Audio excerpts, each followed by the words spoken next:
Hello friends. तो आज स्वागत करता हूं मैं आपको अपने चैनल कॉम्पिटिटिव तैयारी विद सनत पे। तो आज मैं जैसे कि आपसे कल बोला था कि एनटीपीसी के लिए या ग्रुप डी के लिए हम महा सीरीज़ स्टार्ट करने जा रहे हैं। आपको इस चैनल पे नया एक प्लेलिस्ट मिलेगा महा सीरीज़ के नाम पर। तो समय बर्बाद ना करते हुए जैसे मैंने आपको बोला था कि आज से लग जाइए तैयारी में, ठीक है फ्रेंड्स। तो दोस्तों आज स्टार्ट करते हैं फिर। आज मैं एक ऐसा टॉपिक लेके आया हूँ जो कि बहुत इंपॉर्टेंट टॉपिक है हर एग्ज़ाम के लिए, रेलवे के लिए या फिर जितने की स्टेट पीएससी एग्ज़ाम्स होते हैं, एसएससी के एग्ज़ाम्स होते हैं, सब में ये टॉपिक बहुत इंपॉर्टेंट है। जो मैं टॉपिक इस पे अपलोड करूँगा वो सब मतलब उससे अगर पूरा पढ़ लेते हैं आप उसको, पूरा शॉर्ट पॉइंट्स में मैं लिखा हूँ टॉपिक को, पूरा क्रिस्प पॉइंट्स में लिखा हूँ, ज़्यादा लंबा चौड़ा नहीं लिखा हूँ, जैसे कि आपको समझ में आ जाए। कोई भी पहला बार पढ़ रहा हो इस ये टॉपिक उसको अच्छी तरह समझ में आ जाएगा, ठीक है। तो आप इसको एक बार पढ़ लीजिए और पढ़ने के बाद इससे जो भी क्वेश्चन आया हुआ है प्रीवियस ईयर में वो आप कीजिए, पूरा आपका सॉल्व हो जाएगा। इससे बाहर और कुछ नहीं आएगा इस एग्ज़ाम में, ठीक है। स्पेशली एनटीपीसी के लिए स्पेशल सीरीज़ चल रहा है अभी फ़िलहाल में, जो 15 दिसंबर को एग्ज़ाम है उसके लिए मैं चला रहा हूँ। लेकिन ये सब बच्चे देख सकते हैं जो एसएससी दे रहे हैं, स्टेट पीएससी दे रहे हैं, यूपीएससी कोई भी दे रहा है, सब लोग ये देख सकते हैं, ठीक है। तो चलिए स्टार्ट करते हैं ये सीरीज़ को। और जो लोग चैनल में नए आए हैं चैनल को सब्सक्राइब कर लीजिए, बेल बटन दबा लीजिए और लाइक बटन को प्रेस कर दीजिए, ठीक है। चलिए वीडियो अब स्टार्ट करते हैं।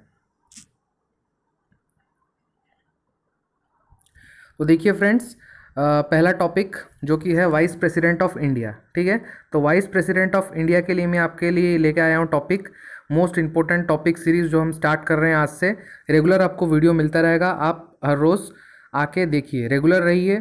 जीके का मैं प्रोवाइड कर रहा हूँ, जीके का जिम्मेदारी मैं आपको ले रहा हूँ। तो आपको तो एनटीपीसी का पहले मैं आपको बता देता हूँ, ग्रुप डी और एनटीपीसी का जो रहता है पैटर्न रहता है एग्जामिनेशन का। देखिए इसमें टोटल 40 मार्क्स का आता है आपका जीके, जीएस और करंट अफेयर्स, ठीक है। जीके, जीएस, करंट अफेयर्स तीनों मिला के आपका 40 मार्क्स का आता है, ठीक है। तो 40 मार्क्स का जो आता है आपका, उसमें से मतलब जो स्टैटिक जीके है ना उसका पोर्शन ज़्यादा रहता है। और जैसे कि मैंने आपको बोला था करंट अफेयर्स के लिए, करंट अफेयर्स पिछले 6 महीने का मैं प्रिपेयर कर रहा हूँ, आपके लिए बहुत अच्छा पीडीएफ बना रहा हूँ, ठीक है। हर मंथ का मंथली वन लाइनर इंपॉर्टेंट आपको मिल जाएगा। आप जैसे कि मैंने कल बोला था, आप कहीं और से पढ़िए और इसको रिवाइज करते रहिए, ठीक है। तो ये 40 मार्क्स बहुत इंपॉर्टेंट है। देखिए मैथ्स और रीजनिंग जो है, मैथ्स और रीजनिंग में तो आपको मिल ही जाएगा मार्क्स, क्योंकि सब कोई कर लेता है। लेकिन जीके में सब लोग चूक जाते हैं, ठीक है। जीके होता नहीं है लोगों का। तो इसीलिए जीके में मैं आपको एक बोला था कल कि एक मैं वीडियो लेके आऊँगा जिसमें मैं टॉपिक बता दूंगा, इंपॉर्टेंट टॉपिक जो है स्टैटिक जीके का कवर करना है आपको, जिससे कि आपका एग्ज़ाम निकल जाएगा, ठीक है। तो उस तरीके का टॉपिक बनाऊँगा, आपको बता दूंगा, तो आप उसी से कवर करते चलिएगा। तो देखिए यहाँ पे 40 मार्क्स होता है आपका जीके का, 30 होगा आपका मैथ्स का और 30 होगा रीजनिंग का। तो इन दोनों में आपको कम से कम 55 मार्क्स गेन करना है, ठीक है। और इसमें से ये जो 40 मार्क्स है इसमें से 30 प्लस टारगेट करके चलना है। तो 30-50 कितना हो गया, 85। तो एटमोस्ट मिनिमम केस में मैं बोल रहा हूँ, मिनिमम केस में आपको कम से कम अगर सिलेक्शन चाहिए तो आपको 80 प्लस टारगेट करना ही पड़ेगा, ठीक है फ्रेंड्स। एनटीपीसी में 80 प्लस टारगेट करना पड़ेगा। आजकल कंपटीशन बहुत ही गर्दा कंपटीशन चल रहा है, ठीक है। तो इसमें आपको सक्सेस पाने के लिए हर सब्जेक्ट को, हर टॉपिक को आपको साथ में इक्वली टाइम बांटते हुए प्रिपेयर करके चलना पड़ेगा, ठीक है। तो इसी के हिसाब से चलिए स्टार्ट करते हैं टॉपिक फिर अपना, जो कि है इसके ऊपर क्या बोलते हैं, वाइस प्रेसिडेंट के ऊपर, ठीक है। तो वाइस प्रेसिडेंट से रिलेटेड जो जो इंपॉर्टेंट चीज़ है सब मैं आपको बता दूंगा आज, ठीक है। वाइस प्रेसिडेंट से रिलेटेड इंपॉर्टेंट चीज़ बता दूंगा और इसमें से बाहर और कुछ नहीं आएगा, बस इसको पढ़ के चले जाना। आप इस पीडीएफ को रख लेना, रिवाइज करके चले जाना, ठीक है। तो देखिए अब पहला पॉइंट क्या बता रहा है। पहला यहाँ पे है इंपॉर्टेंट आर्टिकल्स, मैं लिखा हूँ ना इंपॉर्टेंट आर्टिकल्स। देखिए जो जो इंपॉर्टेंट आर्टिकल्स है वाइस प्रेसिडेंट से रिलेटेड वो हम डिस्कस करेंगे। तो पहला आर्टिकल आपका है आर्टिकल नंबर 63, ठीक है। आर्टिकल नंबर 63 में क्या बोल रहा है, there will be a vice president of India, ठीक है। तो एक वाइस प्रेसिडेंट इंडिया का होना चाहिए, ये बोल रहा है आर्टिकल नंबर 63 में। इसके बाद 64, उसके बाद वाला आर्टिकल क्या है, 64 नंबर आर्टिकल में क्या बोल रहा है, ये देखिए 64 नंबर आर्टिकल में बोल रहा है कि vice president will be the ex officio chairman, ठीक है। तो वाइस प्रेसिडेंट क्या होंगे, एक्स ऑफिशियो चेयरमैन होंगे किसके, राज्यसभा के, जिसको अपर हाउस भी बोला जाता है, ठीक है। राज्यसभा के एक्स चेयरमैन कौन होंगे, वाइस प्रेसिडेंट ऑफ इंडिया, ठीक है, जो कि फिलहाल में वेंकैया नायडू साहब हैं, ठीक है। तो ये आर्टिकल बताता है, आर्टिकल नंबर 64, ठीक है। अब देखिए next,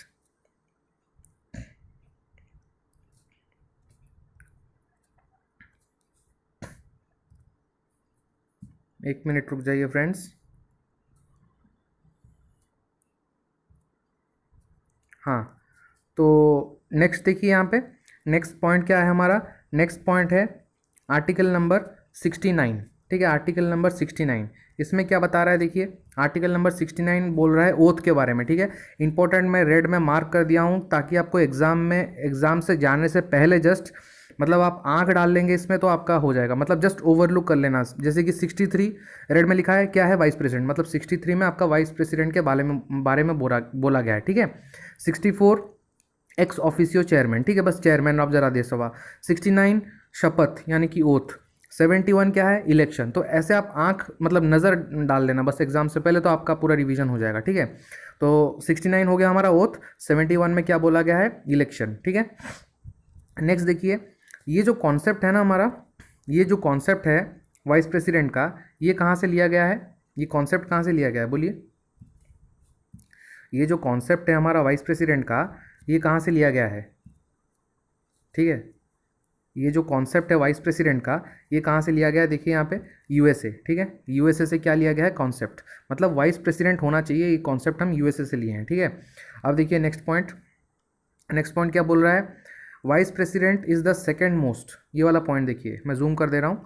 vice president is the second most important person after the president of India, ठीक है। सेकेंड मोस्ट पर्सन ये होते हैं प्रेसिडेंट के बाद में। इसके बाद देखिए, ये बहुत ही इंपॉर्टेंट है फ्रेंड्स, क्या है, एलिजिबिलिटी, ठीक है। एलिजिबिलिटी बहुत इंपॉर्टेंट है, यहाँ पे देखिए, इसमें मैं स्टार मार्क लगा रहा हूँ, ठीक है। ये बहुत इंपॉर्टेंट है eligibility. He must have attend 35 years, ठीक है। 35 ईयर्स मिनिमम एज होना चाहिए, एटलीस्ट लिखा हो ना मिनिमम, तो ये क्या है, मिनिमम एज है, मिनिमम, मैक्सिमम नहीं, मिनिमम एज है, ठीक है। 35 क्या है, मिनिमम एज है। इसके बाद देखिए फ्रेंड्स, इसके बाद है आपका मस्ट फुलफिल द एलिजिबिलिटी, क्या है, must fulfil the eligibility criteria for the member of Rajya Sabha. तो राज्यसभा के मेंबर होने के लिए उनको जो क्राइटेरिया होना चाहिए, राज्यसभा का मेंबर क्या है, राज्यसभा का मेंबर के लिए आपका मिनिमम एज कितना है, 30 ईयर्स है, ठीक है। ये आपको मैं बता दे रहा हूँ, देखिए अभी कि शॉर्ट में एक ब्रीफली बता दे रहा हूँ, वैसे बाद में हम पढ़ेंगे ये चीज़। ये देखिए ब्रीफली बता दे रहा हूँ कि जो मिनिमम एज का क्राइटेरिया है, एक है आपका 25, एक है आपका 30 और एक है आपका 35, ठीक है। 25 यानी कि क्या है, एज क्राइटेरिया है आपका लोकसभा या फिर कि लोकसभा और विधानसभा, मतलब लेजिस्लेटिव असेंबली, ठीक है, लोकसभा और विधानसभा। 30 एज है आपका किसके लिए, 30 एज किसके लिए है, 30 एज है आपका 30 एज है राज्यसभा, ठीक है, अपर हाउस जिसको बोलते हैं, और किसके लिए है, मतलब विधान परिषद, लेजिस्लेटिव काउंसिल, ठीक है, राज्यसभा और लेजिस्लेटिव काउंसिल। 35 है आपका गवर्नर के लिए और प्रेसिडेंट और वाइस प्रेसिडेंट, ठीक है। तो गवर्नर, प्रेसिडेंट, वाइस प्रेसिडेंट 35। 30 है राज्यसभा यानी कि अपर हाउस या फिर आपका लेजिस्लेटिव काउंसिल, विधान परिषद, और 25 ईयर्स मिनिमम है लोकसभा और आपका लेजिस्लेटिव असेंबली, विधानसभा, ठीक है। ये मिनिमम एज का क्राइटेरिया आप याद रखिए, इंपॉर्टेंट है, काम में आएगा आपका, ठीक है। चलिए नेक्स्ट चलते हैं हम नेक्स्ट पॉइंट पे। ये देखिए फ्रेंड्स, नेक्स्ट पॉइंट क्या बता रहा है हमारा, ये आपका हो गया पॉइंट, 35 ईयर्स होना चाहिए, राज्यसभा का मेंबर का एलिजिबिलिटी होना चाहिए उसके पास, और क्या होना चाहिए, वाइस प्रेसिडेंट जो बनेगा उसके पास क्या होना चाहिए, should not have any office of profit. यानी कि देखिए, आप अगर मान लीजिए, मैं सिंपल एग्जांपल दे रहा हूँ, आप अगर एनटीपीसी में जॉब कर रहे हैं तो आप ग्रुप डी में काम कर सकते हैं क्या, एक ही टाइम पे नहीं कर सकते। यानी कि आप अगर आप अगर कहीं पे पुलिस वाले हैं, मतलब आप पुलिस इंस्पेक्टर हैं और यहाँ पे आपका और एक कोई जॉब लग रहा है एलआईसी में, तो आप कर सकते हैं या नहीं कर सकते ना। तो एक ही टाइम पे दो ऑफिस से प्रॉफिट नहीं लिया जा सकता, यही कॉन्सेप्ट है और कुछ नहीं, ठीक है। तो उनका कुछ और ऑफिस में वो बिजनेस नहीं कर रहे होंगे, उनका और कहीं से इनकम नहीं आना चाहिए, ठीक है।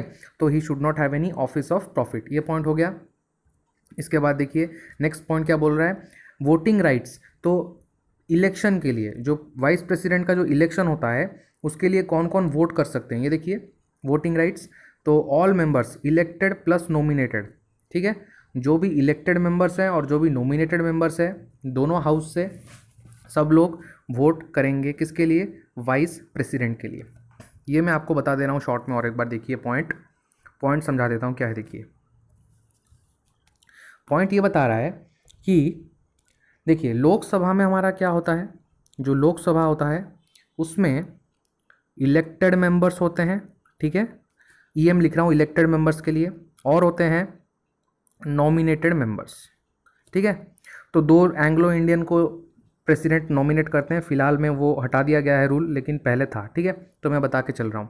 इसके बाद है वैसे ही सिमिलरली राज्यसभा में क्या होता है आपका, इलेक्टेड मेंबर्स और नॉमिनेटेड मेंबर्स। यहाँ पे प्रेसिडेंट 12 जनों को नॉमिनेट करते हैं, 12 लोगों को नॉमिनेट करते हैं राज्यसभा में, ठीक है। तो अब देखिए जो प्रेसिडेंट होते हैं उनके लिए क्या होता है रूल, देखो प्रेसिडेंट के लिए मैं बोल दे रहा हूँ, प्रेसिडेंट के लिए हम फिलहाल बाद में करेंगे, लेकिन फिर भी मैं आपको ब्रीफ में बता दे रहा हूँ। प्रेसिडेंट के लिए इलेक्शन में जो वोट डालते हैं वो लोग कौन कौन होते हैं, याद रखिए इलेक्टेड मेंबर होते हैं, नॉमिनेट नहीं। इलेक्टेड मेंबर ऑफ लोकसभा होते हैं, इलेक्टेड मेंबर ऑफ राज्यसभा होते हैं, और उसके बाद कौन होते हैं, और उसके बाद देखिए जो होता है हमारा लेजिस्लेटिव असेंबली, मतलब विधानसभा, ठीक है। विधानसभा के जो इलेक्टेड मेंबर्स है, लेजिस्लेटिव असेंबली में लिख रहा हूँ, लेजिस्लेटिव असेंबली, ठीक है। विधानसभा के जो इलेक्टेड मेंबर्स हैं ये लोग होते हैं, ठीक है। और जो लेजिस्लेटिव काउंसिल होता है, उनके भी इलेक्टेड मेंबर्स होते हैं जो जो स्टेट में होते हैं, ठीक है। और कौन होते हैं, दिल्ली, इंपॉर्टेंट है याद रखिए, दिल्ली प्लस पुद्दुचेरी, ठीक है। दिल्ली प्लस पुद्दुचेरी के कौन होते हैं, एमएलए। ये लोग होते हैं आपके प्रेसिडेंट के इलेक्शन में। तो प्रेसिडेंट के लिए क्या क्या आपको ध्यान रखना है, देखिए प्रेसिडेंट में आपको ध्यान रखना है लोकसभा के इलेक्टेड मेंबर्स, राज्यसभा के इलेक्टेड मेंबर्स, और विधानसभा लेजिस्लेटिव असेंबली के इलेक्टेड मेंबर्स, लेजिस्लेटिव काउंसिल के इलेक्टेड मेंबर्स, और इसके बाद दिल्ली और पुद्दुचेरी के MLA, member of legislative assembly, विधानसभा के मेंबर्स, ठीक है। ये लोग वोट देते हैं प्रेसिडेंट के इलेक्शन के लिए। क्लियर हुआ। अब देखिए लेकिन वाइस प्रेसिडेंट में क्या होता है, वाइस प्रेसिडेंट में सिर्फ आपके कौन देते हैं, सारे मेंबर्स। कुछ आपको याद रखना ज़रूरत नहीं है, इलेक्टेड प्लस नॉमिनेटेड जो भी होते हैं दोनों हाउस के, दोनों सदन के, राज्यसभा के और लोकसभा के, सब लोग वोट देते हैं, ठीक है। ये हो गया एक पॉइंट। इसके बाद देखिए नेक्स्ट पॉइंट देखिए क्या है, नेक्स्ट पॉइंट है vice president gives his resignation, ठीक है। वो अपना रिज़ाइन किसको देते हैं, रेजिग्नेशन देते हैं प्रेसिडेंट को, और प्रेसिडेंट किसको देते हैं, वाइस प्रेसिडेंट को, ठीक है। ये वाला पॉइंट याद रखिए। तो वीपी देते हैं प्रेसिडेंट को और प्रेसिडेंट देते हैं वीपी को, वाइस वर्सा, ठीक है। दोनों को देते हैं। फिर नेक्स्ट पॉइंट देखिए टेन्योर क्या है, 5 ईयर्स, 5 साल उनका मतलब ऑफिस का टर्म है, ठीक है, टेन्योर। अगर वो कंप्लीट कर लेते हैं टेन्योर को तो क्या होता है, इलेक्शन हो जाता है। मान लीजिए इलेक्शन हो गया है लेकिन नया जो वाइस प्रेसिडेंट है वो अभी तक पोस्ट में नहीं आया है, तो क्या होगा, यहाँ पे लिखा हूँ मैं, if completed after election then serves until new vice president gets the post. तो नया वाइस प्रेसिडेंट आने तक इनको फिलहाल पोस्ट में बैठाया जाता है, ये तब तक अपना ड्यूटीज़ करते हैं, ठीक है। नेक्स्ट पॉइंट देखिए, अब देखिए इंपॉर्टेंट क्या है, ये है कंडीशंस, ठीक है। किस किस कंडीशंस में जो हमारे वाइस प्रेसिडेंट हैं उनका पद जो है, पोस्ट है, वो वैकेंट रहेगा। देखिए किस किस कंडीशन में वैकेंट रहेगा, देखिए मैं जूम कर दे रहा हूँ आपके लिए। देखिए कंडीशंस ये लिखा हूँ मैं, ये देखिए, भगवान न करे कभी उनका निधन हो जाए, तो अगर निधन हो गया, अगर उनका डेथ हो जाता है किसी भी कारण, तो क्या होता है, है। तो वाइस प्रेसिडेंट क्या होता है, वैकेंट होते हैं, वाइस प्रेसिडेंट का पोस्ट वैकेंट होता है। नेक्स्ट, अगर उनका टेन्योर कंप्लीट हो जाता है तो वैकेंट होता है, अगर वो रिज़ाइन दे देते हैं तो वैकेंट होता है, या फिर कि उनका इम्पीचमेंट का प्रोसेस स्टार्ट हो जाता है, ठीक है, उनके ऊपर इम्पीचमेंट का प्रोसेस स्टार्ट हो जाता है, तो मतलब उनको निकालने का प्रक्रिया शुरू हो जाता है, तो उनका खाली रहता है। और नेक्स्ट है, अगर उनका इलेक्शन जो होता है वाइस प्रेसिडेंट का, उसको अगर supreme court of India cancel कर देती है, ठीक है, सुप्रीम कोर्ट ऑफ इंडिया के पास ये राइट है, वो कैंसिल कर सकती है, ठीक है। एक और पॉइंट आप ध्यान रखिए, मैं बता रहा हूँ, अगर वाइस प्रेसिडेंट के रिलेटेड इलेक्शन में कोई भी तकलीफ हो, कोई भी दिक्कत हो, कोई भी डिस्प्यूट हो, तो वो केस हमेशा सुप्रीम कोर्ट ऑफ इंडिया पे ही जाके सेटल होता है, ठीक है। ये क्वेश्चन अगर यहाँ आ गया, गलत मत करना, सुप्रीम कोर्ट ऑफ इंडिया में ही जाके सेटलमेंट होता है हर केस का, वाइस प्रेसिडेंट ऑफ इंडिया का, ठीक है। ठीक है फ्रेंड्स, देखिए इस तरीके से मैं आपके लिए इजी में शॉर्ट में लिख के बनाया हूँ, ऐसा कोई नहीं बनाएगा, सब लोग ज़्यादातर पढ़ा देते हैं या फिर पीडीएफ बना के समझाते हैं, पीडीएफ में भी थोड़ा लंबा चौड़ा लिखा रहता है, मैं आपके लिए पूरा शॉर्ट में जैसे मैं खुद समझता हूँ, ठीक है, नोट्स में जैसे मैं समझता हूँ कि एक मतलब कोई अगर पहली बार पढ़ रहा होगा बच्चा, अगर कोई जानता नहीं होगा, यानी कि क्लास 10th का बच्चा भी होगा, 9th का भी होगा, तो वो भी समझ जाएगा, ठीक है ना। तो ऐसे समझ में आना, इस टाइप का मैं लिखा हूँ और हाईलाइट भी कर दिया हूँ पॉइंट्स आपके ईजीनेस के लिए, ठीक है। एग्जाम के टाइम में रिवीजन बहुत ही ईजी होगा आपको इस पीडीएफ से, ठीक है। तो आप टेलीग्राम लिंक में बिल्कुल जुड़ जाइए, ठीक है, टेलीग्राम लिंक मैं डिस्क्रिप्शन में दे दूंगा, वहाँ पर आप क्लिक करके लिंक में जुड़ जाना। कॉम्पिटिटिव तैयारी विद सनत ऑफिशियल 1, ठीक है, तिरंगा झंडा लगा होगा, इस नाम से टेलीग्राम ग्रुप है, उसमें जुड़ जाना नए नोटिफिकेशंस एवं पीडीएफ के लिए, ठीक है। ये पीडीएफ मिल जाएगा आपको वहाँ पे। इसके बाद देखिए, अब देखते हैं हम क्या, अब देखते हैं ड्यूटीज़, ठीक है। ड्यूटीज़ मतलब उनका क्या क्या कार्य है वाइस प्रेसिडेंट ऑफ इंडिया का। अगर प्रेसिडेंट ऑफ इंडिया एब्सेंट रहते हैं किसी भी कारण, मान लीजिए कहीं वो गए हैं बाहर, मतलब किसी विजिट में गए हैं या फिर किसी और भी कार्य से, किसी भी कार्य से वो अगर एब्सेंट रहते हैं, तो उस टाइम पे कौन संभालता है प्रेसिडेंट का post, vice president of India, ठीक है। इसके बाद देखिए क्या लिखा है, इसके बाद लिखा है, इसके बाद लिखा है देखिए, if the president passes away, भगवान ना कीजिए कभी ऐसा हो, लेकिन अगर प्रेसिडेंट का निधन हो जाता है तो vice president holds the post, ठीक है, फॉर मैक्सिमम कितने साल के लिए, कितने मंथ्स के लिए, बहुत इंपॉर्टेंट है, एग्जाम में क्वेश्चन आ चुका है, यानी कि आया है कि नहीं मैं इतना बता नहीं सकता हूँ, लेकिन मेरा एक्सपेक्टेशन है ये बिल्कुल आ सकता है ऐसा क्वेश्चन, और बच्चे यहाँ पे फंस जाएंगे, ठीक है। ऐसा ही फंसा देता है, ठीक है, एसएससी फंसाता है या टीसीएस के जो भी क्वेश्चन होते हैं ऐसे ही फंसते हैं, और रेलवे भी कर सकती है काम, कोई इसमें गारंटी नहीं है, ठीक है। तो आप अच्छे से फोकस होके ये पॉइंट्स देखते चलिए। तो 6 महीना मतलब 6 मंथ्स तक मैक्सिमम वाइस प्रेसिडेंट अपने पोस्ट को होल्ड करके रखेंगे, ठीक है, प्रेसिडेंट के निधन होने के बाद, तभी उसके बाद 6 महीने के बाद जाके इलेक्शन होगा। अगर 6 महीने तक मतलब 6 महीने से पहले हो गया तो कोई प्रॉब्लम नहीं है, अगर नहीं होता इलेक्शन तो मैक्सिमम 6 महीना ही रहेगा, 6 महीने के बाद इलेक्शन होना तय है, ठीक है, ये ध्यान रखिए। इसके बाद देखिए नेक्स्ट पॉइंट क्या है, नेक्स्ट पॉइंट देखिए, ठीक है फ्रेंड्स, यहाँ तक आपको समझ में आ गया होगा, मैं सोच रहा हूँ, आई होप आपको क्लियर होगा। नेक्स्ट देखिए यहाँ पे, if the supreme court cancels the election, ठीक है, ये वही बात है, अगर सुप्रीम कोर्ट ने वाइस प्रेसिडेंट, जैसे प्रेसिडेंट का इलेक्शन कैंसिल हुआ था, तो वाइस प्रेसिडेंट का इलेक्शन अगर कैंसिल हो गया, माफ़ कीजिएगा यहाँ पे प्रेसिडेंट के बारे में बोल रहे हैं, हाँ वाइस प्रेसिडेंट का ड्यूटीज़ बोल रहे हैं, तो अगर हाँ, तो प्रेसिडेंट का अगर इलेक्शन कैंसिल कर देती है सुप्रीम कोर्ट, तो उस टाइम पे भी कौन रहेगा पोस्ट में, वाइस प्रेसिडेंट, ठीक है।